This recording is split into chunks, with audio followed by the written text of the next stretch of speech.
Round 9 is upon us, and I reckon we're getting set for a beauty of a game to kickstart us off Thursday night down in Perth. And we see someone go too clear on top of the ladder in the Up the Guts tipping competition. All that and more as we preview all the Round 9 action. Let's get into it.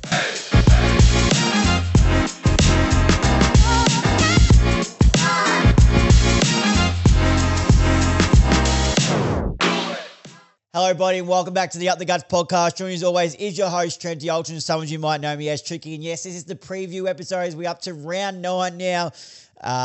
So we'll preview all of the action coming up. First of all, before we even get started, I believe it's another doubleheader on a Friday, but we'll touch on that a bit more. But before we do it, in case it's your first time watching, we also run a tipping competition here. So I'm just going to run through how that tipping competition is going, and then we'll get straight into the game. So, former co-host of the show, Will Dissel, as he's more commonly known on the tipping service, Fighty Mate's dad goes too clear on top of the ladder. And geez, didn't we hear about it? He's on 59. Connor, another former co-host of the show, is in second on 57. Fig Jam stays in third. Zach stays in fourth. Corey jumps up to fifth on 56. Dalla jumps up to sixth on 56, last year's winner. Big Hungry jumps up to seventh on 56. I dropped down 3 places to eighth on 55. Hodgie stays in 9th. Glenn stays in 10th. Logan 11th. Dos Miller jumps up to 12th on 51. Jai jumps up to 13th on 51 as well. Adam Brogdon stays in 14th. Big Pistol drops down to 15th. JD Hawkson stays in 16th. Wendy stays in 17th. Adam Scaffy jumps up to 18th. Chris drops down to 19th, and Uncle Ron stays in 20th. So, Will Diss on top of the ladder and too clear at the moment. Can he hold on to it? Let's see how long he can hold on to that lead. But without further ado now, let's get into all the action in the AFL, starting off with the Dockers and the Hawks. All right, as I mentioned in the intro, I think this could be a really good game between the Dockers and the Hawks, purely because it's at Optus Stadium. It's second v third. The Dockers have won their last 5, and the Hawks have won their last 4, and then obviously drew last week as well. So 4.5 wins there to 5 wins in the last 5 games, and just coming through from Xander Maguire to 16 minutes ago. This player has been in unreal touch, and I reckon he'll be playing well for the Brownlow because I don't know he's stealing votes of him. But Xander Maguire has posted 16 minutes ago on Twitter or X. A big watch. I got to get his words right. A huge watch on Jai Newcomb's selection. The skipper couldn't get above a jog while training away from the main group today. Club says general soreness is the issue. His condition will need to improve across the coming 48 hours. So coming off a Thursday game. I personally think he's that much of an influence on this side right now, standing as his first year as a captain. He's been unreal through that midfield. I think if he saw, we're recording this on Tuesday night, if he saw Wednesday Arvo and he's just not getting above it, I wouldn't be running the risk. That's just my personal opinion. Some Hawks fans might sit there and go, okay, but who's getting our clearances out in it? Because if you had Will Day there, you would be more comfortable with making that call of resting him. But without him there, they might be a bit wary. But I think Jai Newcomb's such a key figure that you don't want to push him further. Someone from the Dockers who's been in unreal form the last few weeks too is Shea Bolton, getting above 30 disposals, 9 clearances last week. I believe 8 or 9 clearances the week before as well. Hits the scoreboard. I think their midfield could challenge the Hawks, especially if Jai Newcomb doesn't get up. If Jai Newcomb doesn't get up, I think the Dockers midfield could dictate the game. It's going to be interesting with the key forward and key defensive battles. We know Barras and Battle, then Sicily as that third tall interceptor are really good. So they'll come up against Tracy and Miss Voss, and watching if Cox plays. I reckon they will play Cox more off the bench if they play him up against Meek and Reeves. But like I said, I think this is going to be a really good game. It's an 8:10 p.m. start. Ooh, I'm tossing and turning. I'm going to back the Dockers just purely because it's at Optus, but I'll be more confident if it comes out that Jai Newcomb doesn't get up. But I'm not going to say much. I'm going to go the Dockers. by 11 points on the Thursday night game. And my feeling was correct. Why the hell do we have another doubleheader on a Friday night? I just don't understand. Have we not learnt? Sorry, as I finished my drink there. Have we not learnt that we had two great games last week on a Friday night and we couldn't sit and appreciate both games at the same time because we had to continuously flick between the two games? I thought we would have learned. No, nothing. I thought there was a Twitter notification come through Mitch Clear. I thought it was something important. Nothing that important. I thought they would have learned, but they haven't. So the first of the two Friday night games, we started off with the Lions and the Blues at the Gabba, 7:30 p.m. Now, I think this is a clear cutthroat win for the Lions. I don't think we need to sit on this. It's a question of how long the Blues last. They've lost their last 5 games. They currently sit 16 from the ladder. The Brisbane Lions look like they're playing with opposition, not getting into full gear, but when they turn it on, they can just run away and dominate games. They currently sit 4th from the ladder. They're 4-5 from their last 5 games. I think they just get this done quite comfortably, and I'm expecting a 10-plus goal win here for the Brisbane Lions. Then we head over to the Adelaide Oval, and I think this might be a bit closer than people expect. It's Port Adelaide v. the Bulldogs. Now, we know the Bulldogs are riddled with injury. Still a watch on if they play Marcus Montempelli, because Luke Beveridge has even come out and said he does need a rest. That is clear. He's playing sore, even though he's still playing unbelievable footy. He's playing sore. They've got no key defensive stock down there really to match up against Mitch Georgiadis. So it'll be interesting to see how that works. And then I think the Dockers the Port Adelaide Power are playing some actually exciting brand of footy. They're moving the ball quick. They're tough on the inside with Butters, Drew, that type. And they got the kickers off half-back in Farrell. I think Jace Burgoyne's had a pretty good start to this season, mixing his time between half-back and wing. And yeah, I'm tossing a turn between this one. So it's 13 Port Adelaide v. the Bulldogs, who are 12, and the Bulldogs have lost their last 4. I'm going to back the home side in Port Adelaide, but I wouldn't be surprised if Bulldogs get it done as well after they showed a really good performance and effort against Fremantle, although they did go down last weekend. Then we head over to our Sunday games, and we started off again at 12:35 p.m. at Marvel Stadium. It's the Kangaroos v. my flag favourites at the moment, the Swans. They've won their last 5.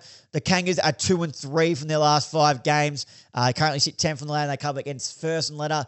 Even though it's at Marvel, I don't think it's anything but the Sydney Swans winning this one. Keep an eye out to see how many Charlie Curnow and Joel Marty can combine for, because even though they're playing much better footy and exciting footy, the Kangaroos, their key defence is always going to be a massive, massive question. It'll be interesting to see how long Zerha stays back. Are they going to stay with it the whole season? It'll be interesting. But I think the Sydney Swans get this done quite comfortably, really.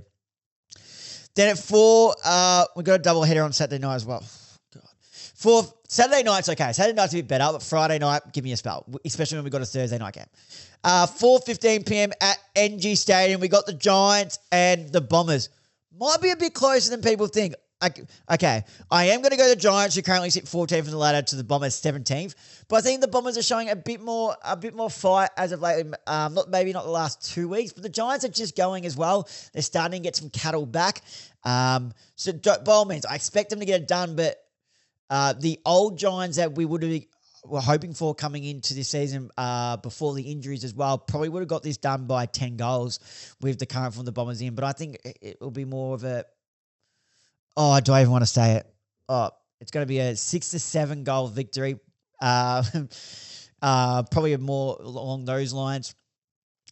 Cadman's the big watch. I think he's really starting his forms, especially the last 2 seasons. So the Giants should get this one done quite comfortably at home, but not as comfortable, or it won't be a smashing, I don't think. I could be proven wrong though. Saturday night, we head out to TRO Stadium. So we head out to Darwin. So if we've learned anything about the Gold Coast Suns, just lock that tip in straight away. They don't lose over in Darwin. Obviously playing the Saints, but they just don't lose. I've said before, their nickname is the Darwin Suns. They just don't lose over there. They currently sit 5th on the ladder. They've lost 3 of their last 5 though. So, and the Saints have won their last 2, currently sit 9th on the ladder and playing some better footy. And the Gold Coast Suns don't look amazing, but it is in Darwin, so we're going to pick them there. Petrarca's come back and just picked up where he left off. Absolutely unreal form. Ben King, look, his couple. Ben Long down there. It's good to see Jamal Hagen, I mentioned, kicking some goals. So purely could have said Darwin, and I probably would have tipped Gold Coast anyway. Although if it was at Marvel, I probably would have decided it was St Kilda, but being at Darwin, we're going to go the Gold Coast Suns. And then Saturday night, the game after, so 7:10 p.m. that is. At 7:35 p.m., we got the Cats and my Pies. Now, okay, so we've won 2 and a half of the last 5. So the draw last week, then we won 2 in a row there. The Cats fresh off a win over North last week, currently 6 on the ladder to our 8th. The Cats, I'm not as big on them this year as I have been in previous years, but they just know when to put the foot down, especially last week they showed that they knew when to put the foot down. I'm going to go with my head and go with the Cats. Yeah, I think I'm going to go with the Cats. I think their scoring will be a bit too much for the Pies to deal with. I know the key defensive stock of Collingwood is really, really good, but I still have questions over the Pies kicking a big score at the moment. And until I'm proven wrong in consistent 3-4 weeks in a row, and it becomes a reoccurring thing that they can get over 90-plus points most weeks, it's going to be still going to be a big question that hangs over their head. So I'm going to go on with the Cats at the MCG, but I'll be cheering on my boys. Don't you worry. But I've got a tip with my head being the show, and money's on the line. So got to go with the Cats. Then just the 2 games on the Sunday. We kick it off at 1:10 p.m. at Marvel Stadium.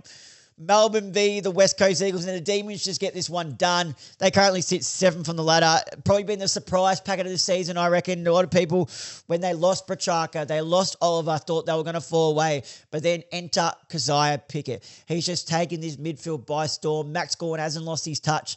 Be a big watch on him to see how they play him, though, depending on how Brody Mychek pulls up. He'll probably have to spend a bit more time for it. Max Heath showed a little bit, and I think this is a game where Max Heath can shoulder a lot of the ruck against West Coast. No disrespect to Bailey Williams there, but I think it's where Max can possibly rest a bit forward and snag a couple, but Melbourne just get this one done. 3:15 p.m. at the MCG, we got the Tigers and the Crows. Now, heart goes out to Sam Lawler, another injury, this time an Achilles, and it's expected he will miss 8 to 12 weeks. Just can't literally catch a break. When he gets his body right, he's going to be an absolute star. We saw it this year, what impact he can have on the game, and was also starting to have a bit more midfield minutes. But thoughts goes out to him because we don't like to see these young players, and especially the young stars, get up and about, get injured. But they did get their first win last week, so you got to applaud to that. But if the Crows always get a lot of knock. They got that massive showdown win last week. They get a knock, but I think if they want to prove, hey, we finished on top of the ladder last year for a reason, this is a game they need to win by 10-plus goals. This is a game where Ryan Thilthorpe needs to pull his finger out and kick 5 to 6-plus. So I'm going to be going with the Crows. This one quite comfortably, but it needs to be a 10-plus goal victory if we want to start taking them seriously. So we'll click submit there. Submitting tips, and my tips are officially in. As we go back, a little recap. Thursday night, I'm going to go with the Dockers by 11 points. I've gone. Friday night, going with it's a doubleheader. Going with Brisbane over Carlton in the first game. Then we're going with Port Adelaide over Western Bulldogs in the second game. That game could go either way, though. Saturday, we're going to kick it off with the Sydney Swans over North. Then the Giants over the Bombers. Gold Coast, or the Darwin Suns over the Saints. And then I'm going with Geelong over my Pies, but I will be cheering on my Pies. I've just got a tip with my head because you can never write Geelong off in a season. Melbourne over West Coast on Sunday, and then Adelaide over Richmond as well. That wraps up our preview episode for round 9. Thank you guys for listening and watching along. If you're watching this on YouTube, please make sure to leave a like and comment on this video. Hit that subscribe button and turn the notification bell on so you're notified whenever we upload. If you're listening to this via Spotify, Apple Podcasts, please make sure to leave a like and comment on this episode. Hit that follow button, turn the notification bell on so you're notified whenever we upload. Share this off to a mate. And please, guys, remember to leave a 5-star rating on the show, as that does help push the show out there to newer listeners. If you want to see all the clips from the show, the behind-the-scenes edits, news, or just me talk absolute dribble about sport, make sure you're following our socials, Instagram and TikTok at @uptheguts_, or you can find us on Facebook. Just search up the Guts, and we're the top one there in the search bar. Thank you guys for listening and watching along. And until next time, I'll see you guys then.